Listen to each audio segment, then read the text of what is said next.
Tiende tu espíritu. Hola, ¿qué tal? ¿Cómo estás? Dios te bendiga en esta preciosa hora. El devocional de hoy se intitula Jesús y la Palabra. Una aportación de nuestro hermano Marcos Quereques, de Buenos Aires, Argentina, sobre los estudios del profesor Vernon McGee. Y una edición especial para YouTube de nuestro hermano Jorge Mario Vidán. Amigo oyente, si hubo alguien que usó la palabra de Dios como una poderosa arma en contra de Satanás y sus tentaciones, ese fue nuestro amado y bendito Salvador, el Señor Jesucristo. Nadie usó la palabra en contra del maligno y sus tentaciones como Jesús, y no solo que la usó, sino que triunfó sobre Satanás por medio de ella y demostró la eficacia y poder de la palabra, tanto para afirmar el alma propia ante las tentaciones del diablo, como para repelerlas con éxito. Quizás usted se pregunte, bueno, si Jesús no podía haber caído, ¿fue su tentación legítima y genuina? Permíteme aclararte que su tentación fue mucho mayor que cualquiera que usted y yo jamás hayamos enfrentado. Cada diamante genuino es probado para demostrar que no es falso. Cada puente es probado para demostrar que puede soportar un gran peso. Cada pieza de oro es probada para demostrar que su calidad es óptima. De una manera similar, el Señor Jesucristo fue probado para demostrar que Él era exactamente quien afirmaba ser, aquel sustituto perfecto y sin pecado, aquel sin pecado capaz de cargar sobre sí mismo el pecado del mundo entero. Debo decir también que ese era el preciso motivo por el cual el Señor Jesús fue probado, para poner en evidencia que Él no podía ser vencido. Por lo tanto, su prueba era mayor que las nuestras. Hay un límite para lo que nosotros podemos soportar. Si me enfrentas con una tentación y aumentas la presión sobre mí, finalmente sucumbiría. Pero Cristo no cedió. Aunque la presión continuó aumentando más y más, Él no cedió, y no cedió porque se mantuvo firme por medio de la palabra del Señor.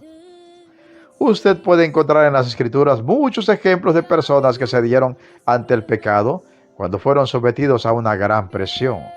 Usted puede ver en Génesis 3 cómo Eva cedió ante la serpiente, quien presionó a la mujer para que comiera del fruto prohibido, y vemos que esa presión consistía en hacerle creer que se estaba perdiendo de algo que en realidad Dios le había engañado para que no alcanzaran un goce y conocimiento superior. Entonces la serpiente dijo a la mujer, no moriréis, sino que sabe Dios que el día que comáis de él, serán abiertos vuestros ojos y seréis como Dios, sabiendo el bien y el mal. Génesis 3, 5, 6. Vemos que la presión de Satanás finalmente funcionó porque Eva no pudo soportar la tentación de experimentar aquello que se le ofrecía y comió del fruto y luego convinó a su marido, quien también comió. La manera en que Adán y Eva cedieron ante la presión de la serpiente nos enseña que uno no debe ponerse a dialogar con el maligno, ni escuchar sus propuestas, porque si así lo hace, estos argumentos retorcidos y artimañas mentirosas crearán tal presión en nuestra mente y corazón que resultará difícil, sino imposible de soportar, y terminaremos cediendo ante el pecado como cedieron ellos. Otro personaje bíblico que cedió a la tentación, luego de ser sometido a una gran presión, fue el rey David.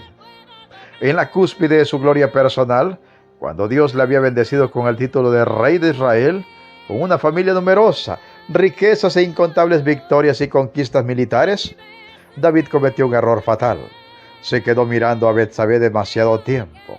Una tarde, al levantarse David de la cama, comenzó a pasearse por la azotea del palacio y desde allí vio a una mujer que se estaba bañando. La mujer era sumamente hermosa, por lo que David mandó que averiguaran quién era y le informaron. Se trata de Betsabé, que es la hija de Elián y esposa de Urías, el hitita. Entonces David ordenó que la llevaran a su presencia, y cuando Betsabé llegó, él se acostó con ella. Segunda de Samuel 11, 2, 4. Vemos que incluso un varón con un corazón conforme al corazón de Dios, inmensamente bendecido y fuerte política y militarmente, sucumbió fácilmente ante la tentación porque permitió que la tentación creciera. Y creciera en su corazón hasta convertirse en un deseo incontrolable, algo que ni siquiera el gran, poderoso y sabio rey David podía controlar. En este triste ejemplo de David, vemos que exponerse a una gran presión es un riesgo demasiado alto, y que si uno se permite exponerse a este tipo de tentaciones por un tiempo demasiado prolongado, ciertamente le resultará difícil e imposible sucumbir ante el pecado. En contraste, el Señor Jesucristo estuvo expuesto a una gran presión, la cual, a diferencia de nosotros, le resultó inevitable, fue absolutamente necesaria porque, como dijimos, era necesario que se demostrara que no podía ser derrotado por el pecado. Y si usted no puede evitar ser expuesto ante la tentación y la presión que el pecado ejerce, le resulta inevitable. Debe aferrarse como el Señor Jesús a la palabra de Dios, afirmarse en ella y de ese modo vencer a Satanás y sus tentaciones. Pero si puede evitar exponerse ingenua y innecesariamente ante las tentaciones, entonces evítelo, porque es mejor combatir contra las tentaciones con un corazón bajo control, estando uno lleno del Espíritu Santo y de la palabra de Dios, que con un corazón presionado por el pecado, lo cual seguramente le llevará a pecar. Recuerde usted que en Proverbios 4:23 se nos enseña sobre la importancia de guardar nuestro corazón del pecado. Sobre toda cosa guardada, guarda tu corazón, porque de él mana la vida. Pregunto en esta hora, ¿cómo luchará contra el pecado en este día? ¿Luchará con un corazón que se expone innecesariamente ante la presión del pecado? ¿Qué posibilidades reales tendrá de vencer al pecado? Si se expone innecesariamente ante él, si escucha a Satanás y sus argumentos de mentira, si se detiene demasiado en aquello que el pecado pone delante de sus ojos. ¿No deberíamos más bien evitar que el pecado ejerza presión sobre nosotros? ¿Se expondrá al pecado en este día? ¿Escuchará a Satanás como le escuchó Eva? ¿Se detendrá ingenuamente ante la tentación como hizo David? ¿Evitará la presión que el mal quiere ejercer sobre su mente y corazón? Seguirá el ejemplo de Cristo, y cuando sea tentado se aferrará a la espada del Espíritu, que es la palabra del Señor, en este día y todos los días de su existencia. Meditemos y reflexionemos en la preciosa palabra de Dios y pongamos toda nuestra fe y todas nuestras obras en el Señor Jesucristo.